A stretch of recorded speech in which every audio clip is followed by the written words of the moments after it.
Imagine, if you will, if Groundhog Day and Cabin in the Woods had a baby, but at birth it got switched with Voldemort. That's what this movie is. A ugly ass kid that nobody wants. Sony, I can write these type of scripts on the toilet. So if you like to make me rich, email me. People, this movie clocked in at an hour and 43 minutes, but felt like 2.5 hours. The whole time I'm watching this movie, I wish I would have died and woke up back at home. You couldn't pay me to watch this movie again. Let's get into it. Up the road, that's where people get into trouble. So the film revolves around 5 teens: therapy boy, emo light, nerdy boy, bipolar girl, and spiritual girl, who try to find their missing friend. They end up stuck in a town where horrific creatures kill and resurrect them night after night until they can figure out how to escape. I'm not even going to waste your time on this one. I give this a 1.5 out of 5 stars. These characters are flat. They make dumb decisions over and over. You would think that because you can keep your memory after you die, you will become smarter over time. Nope, not here. They become dumb as bricks. I would trust my imaginary dog to write a better script than this. Shadow, relax. Shadow, stop. This film will establish rules and then forget them halfway through. And that always baffles me. Like, how do you forget your own rules? You have flimsy character motivations and dialogue, which most of the time comes from the wrong character. It's almost like the writer went, eeny, meeny, miny, mo, read that line just like I wrote. There are no redeeming aspects of this movie, outside of the death loop concept.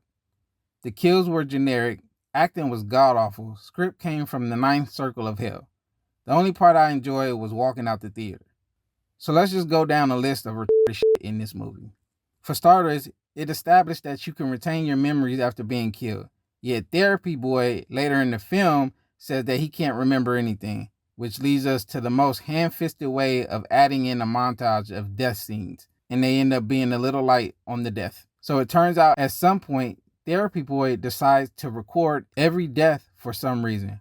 Why is never explained, shown how, or why he even came up with this idea. Nor does the idea turn into anything useful. Next, you have a scene where Psycho Joker is walking to go in Nerd Boy, Spiritual Girl, and Bipolar Girl, who are hiding in the room. Psycho Joker stops in the doorway, looking away from where they're hiding. Nerd Boy decides that he's going to pick up a chair and hit him over the head with it. And as you can guess, nothing happens to Psycho Joker. But in a scene near the end of the movie, Nerd Boy and Emo Light hit Psycho Joker over the head with a vase, and he's stunned like a Mortal Kombat character. Then we have a scene where the whole group is in the bathroom after being killed for like the third time. Therapy Boy decides to drink water from the faucet and then passes it to Emo Light. Emo Light passes it to Bipolar Girl. Bipolar Girl passes it to Nerd Boy. Nerdy Boy passes it to Spiritual Girl.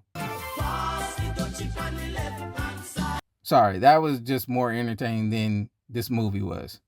Anyway, after this happens, Therapy Boy explodes, then Emo Light Girl explodes, then Nerdy Boy, Bipolar Girl, and Spiritual Girl gets spooked and runs out the bathroom into the living room. As they're standing there, Spiritual Girl ends up exploding, then Nerd Boy explodes, and then Bipolar Girl explodes. Excuse me, but shouldn't it have gone in order of who fuck it, whatever. You know, this was one of those scenes that I liked in the movie. All of the characters reacted the way you would expect them to, and I genuinely laughed in a good way. Then there's a scene where the doctor dies from Bipolar Girl putting water into his cup and him exploding, right after he explained that he copied Cabin in the Woods script. Then this movie had the audacity to hint that he didn't die at the end of the movie. No one gives a fuck about these half-ass written characters. This movie is so dumb, it had one of the creatures give expositions on how to escape their fate. What the f? But my biggest disappointment was there was a scene at the beginning of the movie that showcased a drawing of a werewolf. And I was like, oh, hell yeah. Full Cabin in the Woods. We about to get monsters of every ilk, tearing them from limb to limb. Nope, that motherfucker never showed up. All we got was an undead Joker, invisible spirit, old witch lady, and The Walking Dead. Disappointed.